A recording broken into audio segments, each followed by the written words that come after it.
A 19-year-old with tuberculosis and a sandwich started World War I. That is not a metaphor. But here is the question nobody has cleanly answered in 110 years. Did the man who handed him the gun actually want the assassination to succeed? Or was Gavrilo Princip always meant to fail? This matters because the answer changes everything about why World War I happened.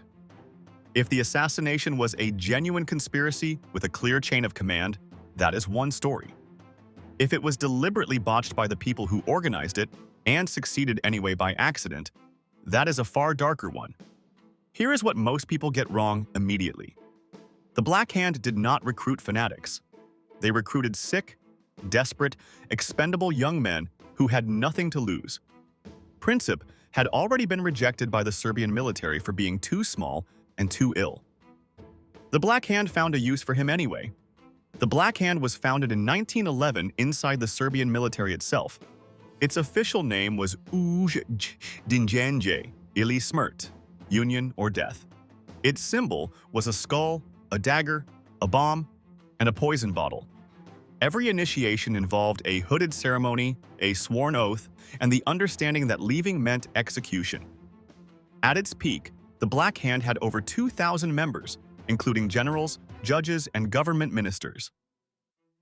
Its leader was Colonel Dragutin Dimitrijević, known by his codename, Apis, the Sacred Bull. He was also the head of Serbian military intelligence. He was not operating outside the system. He was the system.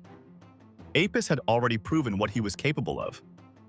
In 1903, he personally led the assassination of King Alexander of Serbia, broke into the royal palace, murdered the king and queen, and threw their bodies from a second-floor window.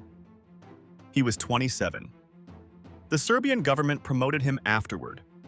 By 1914, Apis had identified a target he wanted dead: Franz Ferdinand, heir to the Austro-Hungarian throne. Austria was squeezing Serbia's territorial ambitions. Eliminating the heir, Apis calculated, would destabilize the empire. He assembled his team, not soldiers. 7 teenagers and young men, most of them students, most of them ill. Here is the first thing that should stop you cold. Apis tried to cancel the assassination. 3 weeks before June 28th, he sent word to abort the mission. The Serbian Prime Minister had learned about the plot and threatened to expose Apis if it went forward. So Apis recalled his assassins. The message never reached them. Whether that recall order was genuine is one of the most debated questions in modern history. Apis had the resources to stop the mission. He had contacts in Bosnia. Some historians believe the recall was a performance, deniability built in advance, so that when the shots were fired, his hands looked clean. The 7 assassins were positioned along the Apel Key in Sarajevo, the route Franz Ferdinand's motorcade would take on June 28, 1914.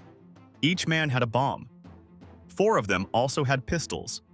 All of them had been given cyanide capsules.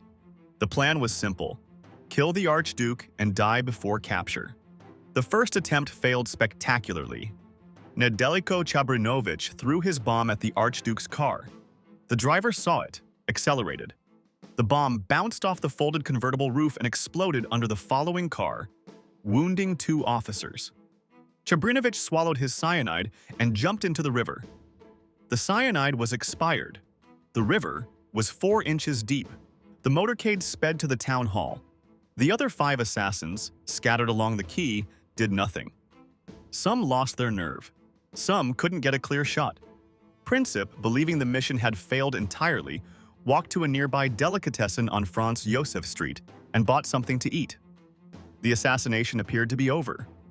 After the town hall ceremony, Franz Ferdinand made a decision that changed history. He wanted to visit the officers wounded in the morning's bombing.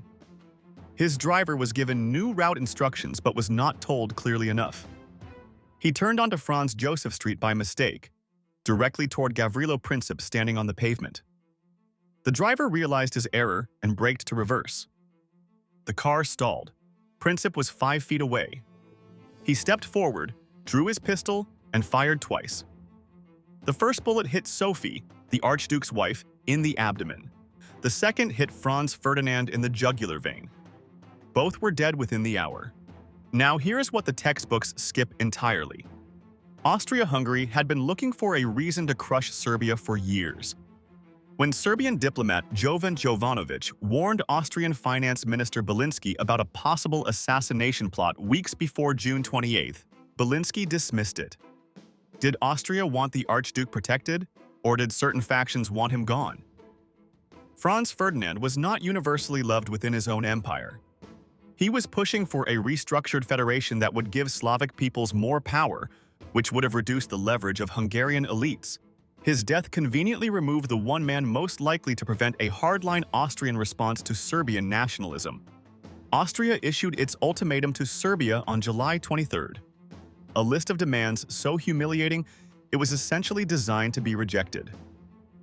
Serbia accepted 9 of the 10 demands. Austria declared war anyway. The German Kaiser Wilhelm II, reading the Serbian response, wrote in the margins, "There is no longer any reason for war." He was ignored. Within 6 weeks, the alliance system dragged every major European power into the conflict. Russia mobilized for Serbia. Germany declared war on Russia. France was bound to Russia. Germany invaded Belgium to reach France. Britain was bound to Belgium. A 19-year-old's 2 bullets had activated a machine that killed 20 million people. Princip was captured immediately. He was 19, too young under Austro-Hungarian law to be executed. He was sentenced to 20 years in a fortress prison, where he was kept in chains in a damp cell. He developed bone tuberculosis. His arms were amputated. He died in April 1918, weighing 40 kilograms.